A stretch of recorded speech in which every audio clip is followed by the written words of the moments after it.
آپ کو زحمت دوں گی، آپ ہمارے ساتھ شیئر کریں جو ہسٹری ہے، فضائل ہیں جو حضرت علی اکبر علیہ السلام سے منسوب ہے۔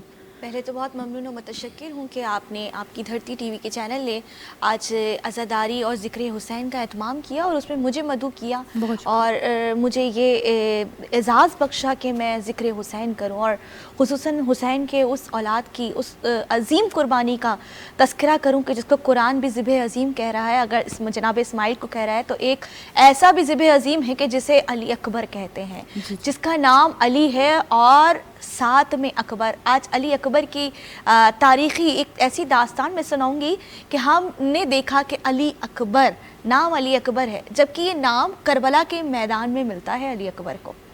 ہم نے سنا اولونا محمد، اوسطونا محمد، آخرنا محمد وکلنا محمد۔ میں داستان علی اکبر یا تاریخ علی اکبر کی یا ولادت اور فضائل علی اکبر کی آنے سے پہلے علی اکبر کے اسم کا تسمیہ بتاؤں گی کہ یہ تسمیہ کیا ہے علی اکبر، نام علی اکبر۔ دیکھیں خاندان بنی ہاشم میں ہم نے سنا کہ محمد نے کہا کہ ہمارا اول بھی محمد، اوسط بھی محمد، آخر میں محمد، کل کے کل محمد۔ جب اول اور آخر کی بات آ جاتی ہے تو ہمیں امام اول علی ابن ابی طالب کی بات سمجھ میں آتی ہے، اور آخر کا نام آئے تو زیارت ناہیہ، میرے بھائی نے پڑھا عمار یاسر صاحب نے، زیارت ناہیہ یعنی کہ امام زمانہ ہمیں یاد آتا ہے کہ ہماری حجت دورہ وہ آخر ہے۔ لیکن یہاں کلونا محمد کیا مطلب ہے؟ یعنی خاندان ہاشم کا چشم و چراغ کل کا کل محمد ہے۔ یہ اکبر بھی محمد ہے، حسین و منی و انا من الحسین کی تصویر ہے۔ اور علی اکبر کی یہ فضیلت نہیں کہ صرف علی اکبر شبیہ نبی ہیں، بلکہ جب میدان کارزار میں جاتے ہیں تو ایک مرتبہ تاریخ کہتی ہے کہ حسین نے اپنے بیٹوں کا نام علی رکھا۔ نام علی سے محبت اتنی سب جانتے ہیں۔ ابھی داستان کو میں تسمیہ کی طرف لے کے جاتی ہوں کہ پہلا بیٹا امام زین العابدین اول علی اول ہے، علی اول علی اکبر ہے، لیکن علی اکبر جن کو ہم علی اکبر کہتے ہیں وہ علی اوسط ہیں۔ خاندان ثقیف و شباب کی شہزادی جناب ام لیلہ کا چاند علی اکبر کربلا کے میدان میں ہوا، ابھی علی اوسط ہے۔ جب میدان کارزار میں آتا ہے تو ایک مرتبہ رجس پڑھ کے اپنے ہاشمی جلال، استقلال، جواں مردی، پاپردی کو دکھاتا ہوا بتاتا ہے کہ میں علی اکبر، انا علی ابن الحسین ابن علی، میں علی ابن الحسین کا بیٹا علی ہوں۔ وہ نہنے بیت اللہ اول النبی، میں نبی محمد مصطفیٰ سے قسم رب کعبہ کی بے انتہا قریب ہوں۔ تم سمجھتے ہو تو اللہ لا یحکم، تم سمجھتے ہو کہ تم ہم پہ حکومت کرو گے، ابن الدئی تم جیسے مجھ پہ حکومت کرو۔ بھائی فوج اشکیا، فوج جو اشرار ہے، ایک مرتبہ ہاشمی جلال دیکھ رہی ہے، صاحب نہج البلاغہ کے پوتے میں وہی انداز دیکھ رہی ہے ابن دئی کے جان سے کہ وہاں بیٹھے ہوئے سب انگشت بدن داں ہیں، ایک دوسرے کو گربان میں دیکھنے لگے کہ یہ علی کا پوتا کیسے ہمیں ابن دئی کہہ رہا ہے۔ جانتے ہیں نا کہ ان کے شجرے مشکوک ہیں۔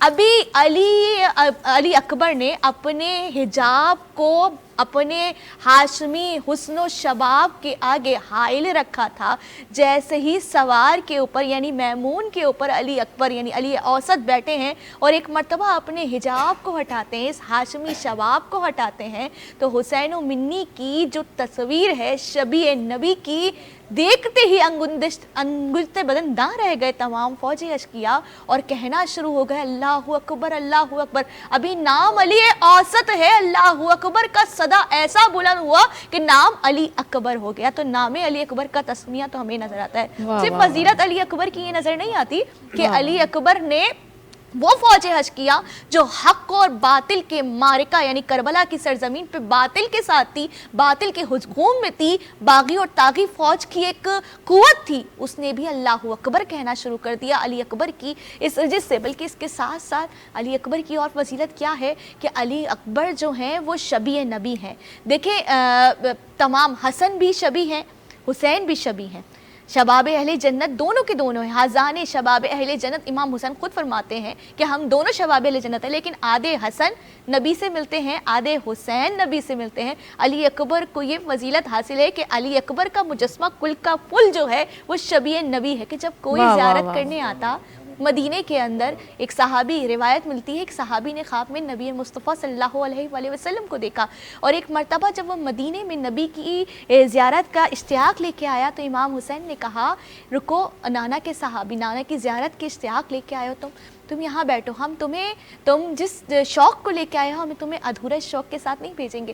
تو ایک مرتبہ علی اکبر کو بلایا, جب علی اکبر کو بلایا تو اس شخص نے دیکھا کہ میں نے جس شخص کو خواب میں دیکھ کے زیارت کی تھی وہ مکمل اسی شبیہ کا تھا. تو ایک جب دیکھا تو کہا کہ جانتے ہو یہ کون, یہ میرا فرزند علی اکبر ہے, تم نے زیارت کر لیا. پوری داستان بتائیے, کربلا کے میدان میں تم اسے دیکھو گے. اور بعد شہادت جب علی اکبر کے سر کو گلے سے تن سے الگ کیا اور نیزے پہ بلند کیا تو وہی صحابی کہ جس نے نانا کی زیارت کرنے کا اشتیاق رکھتے ہوئے مدینے میں قدم رکھا تھا, علی اکبر کو دیکھا تو اس سے رہا نہیں گیا اور ایک وقت تھا کہ وہ وہیں کے وہیں مر گیا. اور یہ علی اکبر جو اتنے حسن و شباب کے شہزادے تھے, جب لوگ دیکھتے کہ علی اکبر کے گلے کو کاٹ کر نیزے پہ بلند کیا. آج بھی کوئی جوان مر جاتا ہے نا, کوئی بوڑھے کی تعظیم کی تعزیت کے لیے پھر کم لوگ جاتے ہیں. جب کسی محلے میں, کسی خاندان میں, کسی جگہ ہم سنتے ہیں کسی جوان کی موت ہو گئی نا, وہ جوان جس کی صحرا بننے کی عمر ہے,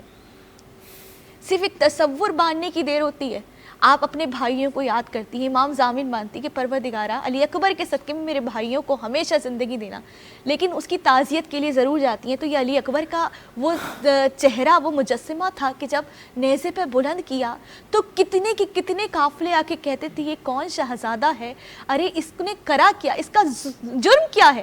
تو لوگ کہتے تھے باغی کا بیٹا ہے. جب سنتے تھے باغی کا بیٹا کا, باغی کے بیٹے کے چہرے پہ اتنا نور, اتنا شباب, اتنا حسن, تو لوگ قافلے کا قافلہ جو ہے کلمہ گو ہو جاتا, کلمہ پڑھتے ہوئے جاتا.